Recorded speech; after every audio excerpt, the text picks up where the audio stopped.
Télésud à 10 milliards de francs CFA.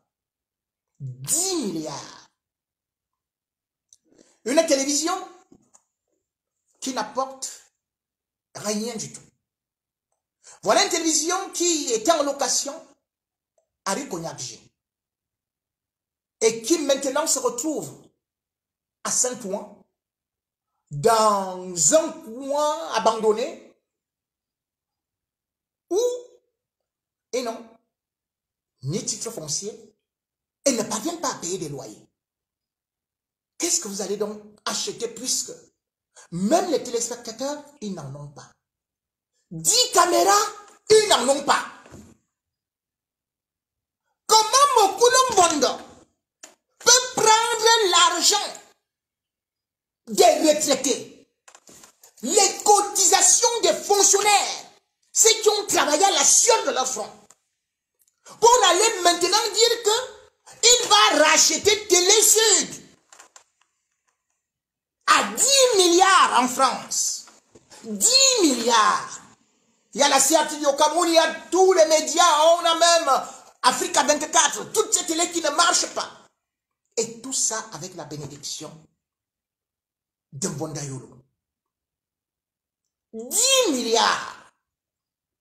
Où a-t-on vu ça? C'est donc un circuit de blanchiment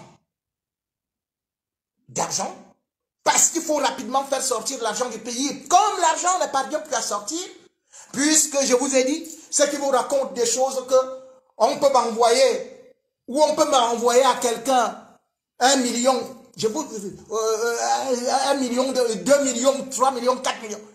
Si quelqu'un est en Afrique, il ne peut pas vous envoyer 500 millions. C'est impossible. On ne peut désormais sortir que 1 million du Cameroun. 2 millions, ça fait déjà problème. Ceux qui vous disent là qu'on nous envoie 500 millions, ils ne savent pas ce qu'ils sont en train de dire. Mais néanmoins, ce qu'il faut dire, c'est que 10 milliards, ça permet justement le blanchiment de l'argent, puisque vous voyez d'ailleurs, ils construisent des immeubles maintenant 10 étages et tout, comme ils ne savent plus comment faire sortir de l'argent. Mokolo Mbondo est donc le prototype d'individu qui bénéficie de je ne sais quelle immunité. Vous vous rendez compte toutes les gaffes que ce monsieur commet depuis qu'il a été nommé en 2008, puisque c'est lui, Paul Motazé, un autre semi-bandit, qui a d'ailleurs cumulé les deux fonctions entre directeur général de la CNPS et puis ministre de l'économie. Alors qu'il a été nommé ministre de l'économie en 2007. Donc il est resté ministre de l'économie et directeur général de la CNPS jusqu'en 2008. C'est là où il sort Mokolo Mbondo de son chapeau pour en faire le DG de la CNPS. Mais aujourd'hui, on se rend compte que Mokolo Mbondo utilise la CNPS comme sa caisse noire avec des faux investissements pour aider quelques amis. Ce qu'il a trouvé, il est en train de tout liquider. Et des sociétés, il en achète à gauche et à droite et on ne sait pas où va cet argent plus tard. Allez, il vous étouffe, il vous met le voile aux yeux. Je prends un cas. Lorsque vous voyez aujourd'hui la CNPS, Mokolo Mbondo, lors de son audition auprès des députés, nous sommes en juin 2021, il avait révélé que la CNPS avait en liquidité sonnante et trébuchante 350 milliards liquides. Ce n'est pas son argent, hein? C'est l'argent des Camerounais. D'ailleurs, c'était un peu confus dans la mesure où, selon les livres des comptes, on sait qu'en décembre 2021, la CNPS avait des actifs de 850 milliards de francs CFA. 850 milliards. Et on disait qu'il y avait tout de suite disponible qui s'élevait à plus de 400 milliards. Mais beaucoup de monde nous dit que chaque année, il fait beaucoup de placements et que ça rapporte beaucoup d'argent. Ils nous ont encore dit, enfin, il nous a dit qu'en 2021-2022, que la CNPS, grâce à ses placements, a réussi à récolter 24 milliards 200 millions. On applaudit Mokolo Mbondo. Sauf que cet argent est dilapidé puisque au lieu que ça augmente, ça diminue. Mokolo Mbondo multiplie les achats, les investissements. Vous allez voir que dernièrement, il est parti à Chanas Assurance SA. Une assurance qui est déjà parodique puisque c'est quelque chose qui a été monté avec la complicité de la SNH. Et là, maintenant, il est parti mettre 700 millions là-bas. Quelque temps après, on ne saura pas ce qui s'est passé exactement avec l'assurance Zénith. Mokolo Mbondo, toujours dans sa façon d'embrouiller les Camerounais, a pris la résolution d'acheter, par exemple, le siège de Camer à Paris. Le siège de Camer, qui appartenait déjà à l'État du Cameroun, parce que c'est Aïdou qui avait acheté ça, Mokolo Mbondo a récupéré ça. C'était Place de l'Opéra. C'est Place de l'Opéra. Il a acheté ça. Il a fait sortir des caisses de la CNPS 4 milliards. On dit ça va rapporter beaucoup, ça va rapporter même 50, même 10, 15 milliards par mois, par an et tout. Applaudissez. Oh. Est-ce que vous savez que cet immeuble a été loué à Louis Vuitton et à d'autres? Jusqu'à ce jour, cet argent des loyers n'est pas déclaré. On ne sait pas qui prend de l'argent. Et après, en 2017, Mokolo Mbondo se lève comme ça, il dit aux administrateurs, il nous faut déjà vendre l'immeuble parce que ça ne rapporte rien. Un immeuble qui ne rapporte rien à Paris, en plein carrefour de l'Opéra, c'est pas possible. Tout ça parce qu'il savait qu'il voulait tourner les gens pour ne pas voir où allait l'argent, justement des loyers, qu'il percevait auprès de Louis Vuitton. Voilà donc ces investissements. Et ça ne s'arrête pas là. Regardez un peu partout là-bas. Quand il arrive à la CNPS, il va trouver que la Caisse nationale de prévoyance sociale a quand même ce qu'on appelle des écoles. Les gens allaient dans les écoles de la CNPS. Vous aviez par exemple le Bonado. Il a tout vendu. Tout. Celle de Bonanjo, qui était très rentable, il a commencé d'abord à doubler la scolarité. De 150 000, on est parti à 300 000. Plus de 300 000, comme il voyait qu'il ne sait plus comment faire, il a enlevé les gens qui étaient là-bas comme enseignants et tout. Il les a affectés dans des agences. C'est après avoir affecté dans des agences qu'il dit maintenant, on va louer les locaux. Vous connaissez combien ça rapporte? 3 millions par an. Alors que l'école rapportait, et si on pouvait au moins garder même une structure et qu'on prenait des experts, minimum c'était 40 millions par an. Mais pourquoi est-ce qu'il fait ça? Parce que quand il réussit ses opérations, il attend des enveloppes en souma qu'on vient lui remettre sa part. C'est pour ça donc que les prix sont minorés. Il vous dit que tel ne donne pas ceci, oh, vendons. L'autre, oh, vendons. Oh, vendons.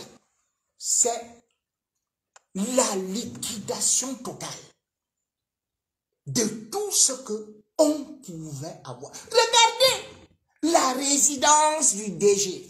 Il avait vendu ça aux 40 millions. Regardez même la maison qu'il a eu à offrir à Mbondayolo. Dès que Mbondayolo est arrivé au pouvoir, boum, comme directeur du cabinet civil, les deux neveux de Paul Biya se sont assis. Première décision, Mokolo Mbondo a vendu la maison de Bastos qui était évaluée à 2 milliards. Il a vendu ça à Mbondayolo à 650 millions. 650 millions. Et après, ce frère des mains dit que non, c'est que machin et tout. Et pourquoi est-ce qu'il a fait ça? Parce que Mbondayolo lui a aussi rendu le service. Fondayolo est parti tromper Biya, lui dit que bon, il faut qu'on fasse un statut particulier vraiment au niveau de la CNPS pour que ça produise beaucoup d'argent et tout et tout. Directement, les gens qui contrôlaient, on les a enlevés. En disant que la CNPS avait dit un statut particulier, on n'avait plus besoin du comptable, de l'agent comptable qui était nommé par le ministre des Finances. On n'avait plus besoin de tel financier. Non!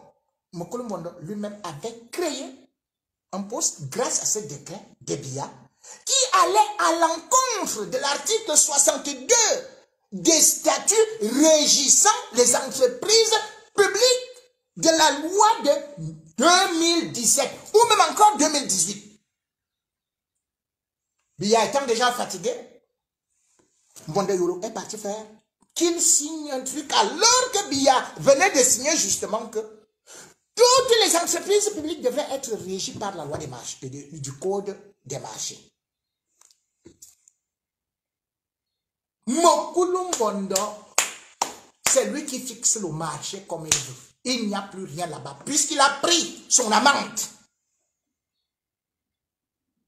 pour nommer directrice financière et du patrimoine.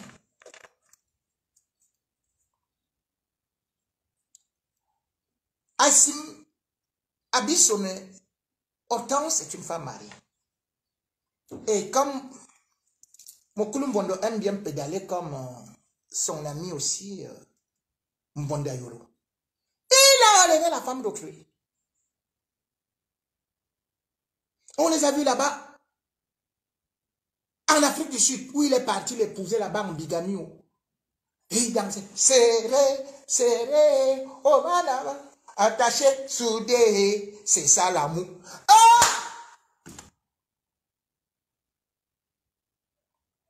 Quand ton ami, il avait ses disques à lui, pour aller danser avec la femme d'autrui. Bien carbois, bien, donc carbois. C'est-à-dire que nous faisons sans rien, sans que rien n'arrive. Bien carbois, bien, donc carbois, bien. Et le gars là, comme il est bon, vous avez déjà vu, il est passé dans une émission là. Il faisait les pompes. Il n'est pas comme un Moubelinga qui a les pieds là. Ah, Mokulu Mbondo, c'est un sportif, hein. Le gars là, il fait les pompes. Vous savez que lui, il a été à Konengi. Mokulu Mbondo a été envoyé à Konengi pour le vol, hein, des tournements. Hein. Quand il avait, je crois, il avait 39 ans. Oui, oui. Il était au Conseil supérieur de l'État. Il était, quoi là, contrôleur général. Et on a trouvé que c'est lui qui protégeait tous les bandits. Quand Ngouamessia est nommé par Paul Biya comme ministre délégué là-bas, elle arrive, elle trouve que tous les dossiers des gens qui volaient avaient été brûlés. Parce que Mokulu Mbondo et Belinga avaient dit, brûlons tout, avec la complicité de Louis-Paul Moutazi. On avait mis Mokulu Mbondo, comme vous voyez là, en prison, et 6 mois. Il a fait 6 mois en prison. Mais comme Paul Biya aime toujours prendre les gens qui ont volé, dit donc tu as déjà l'expérience, allez, il a nommé à la présidence. Avant de lui dire, maintenant prends la CNPS. Le gars l'a fait les pommes. La seule chose qu'il est venu faire dans une émission, pour épater les filles, j'ai vu Mokulu Mbondo.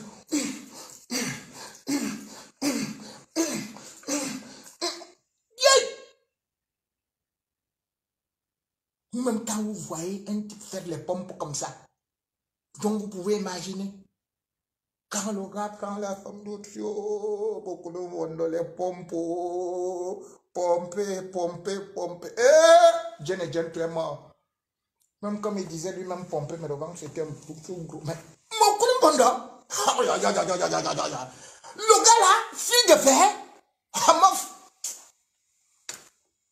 et d'ailleurs, je vais même vous raconter une autre histoire avant de conduire. Beaucoup de monde, il avait attrapé la femme d'autrui. Et le monsieur là s'appelait Nyon. C'est comme ça. C'était madame Nyon. Le gars avait tout fait. Il est même parti attraper Mokulu Mbondo chez lui, au foyer conjugal. Le gars était en train de conjuguer sa femme là-bas au passé simple de l'indicatif, au présent, au futur.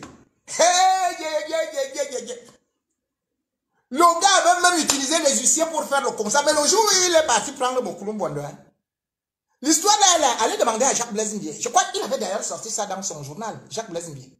Il avait sorti ça. Mon Kouloum Bondo est parti sans caleçon en courant, pop, pop, pop, pop, on voyait comment les choses balancent comme ça, pop, pop, pop, pop, pop, avant de tracer en bouche. DG de la CPS, mon coulé, mon Koulou, mon Koulou, mon Koulou, mon Koulou Bondo. Donc la femme que vous voyez là, c'est elle qui est sous l'autorité pour contrôler mon Kouloum Bondo. Or, ils sont ensemble dans les tourniquets. Comment donc? Tout ce qu'il peut vouloir, les 10 milliards là, ils vont sortir ça comme ça. C'est quoi le conseil d'administration? C'est rien, il n'y a plus rien au niveau de la CNPS. Parce qu'il sort de l'argent comme il veut, il fait dans des détournements, il fait ceci et tout ça en utilisant le nom d'un Bondo, de Biari Bondo, parce que lui aussi, il s'appelle Bondo. Regardez les terrains qui ont été achetés. Il y a un terrain là, au plateau à Temungue, par la CNPS. Le plateau à Temungue se trouve du côté de, à côté de l'ENAM. Mokolo Bondo a acheté ça à 1 milliard. Dites-lui ce qu'il fait avec ça. Il l'a même acheté, pour le compte de la CNPS, un autre terrain, à Dragage. Donc, l'immeuble de Dragage, donc derrière la SNH et consort là-bas, ça appartenait aux Français. Il a sorti 2 milliards pour ce terrain-là. Vous n'allez voir que du flou, du feu. Il achète à gauche, il achète à droite, il investit. On ne comprend pas là où l'argent revalorise les pensions des retraités. C'est ce qu'on t'a demandé. Mais il ne le fait pas. Il n'est pas la vérité. Vous connaissez ce qu'il avait fait à Tulé, non?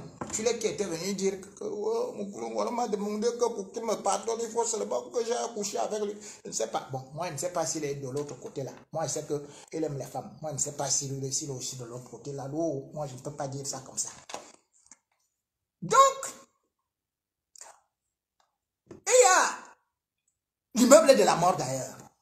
Vous savez, l'immeuble de la mort, je crois que ça datait de 1987, qui avait été abandonné là.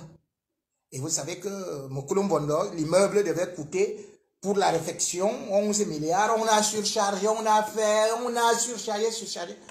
C'est finalement allé à 13-14 milliards. C'est ça qui est devenu l'immeuble ministériel numéro 1. Il ne se rassasie pas.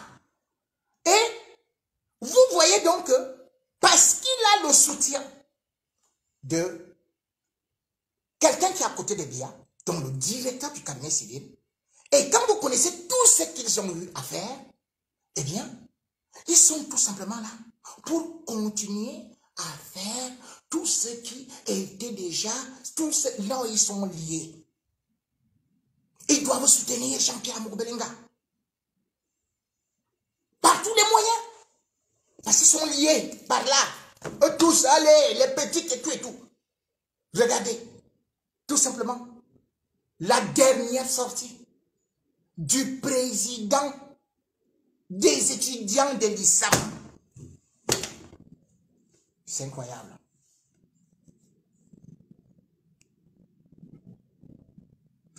On l'appelle comment là? Eteme Ateba... Etema Ateba Junior. Bonaventure Junior. Il avait une sortie. Il faut dire que à l'ISAM, qu'il y a des vidéos. Il a les vidéos qu'il détient. Ces vidéos-là montrent les professeurs nus avec des étudiantes.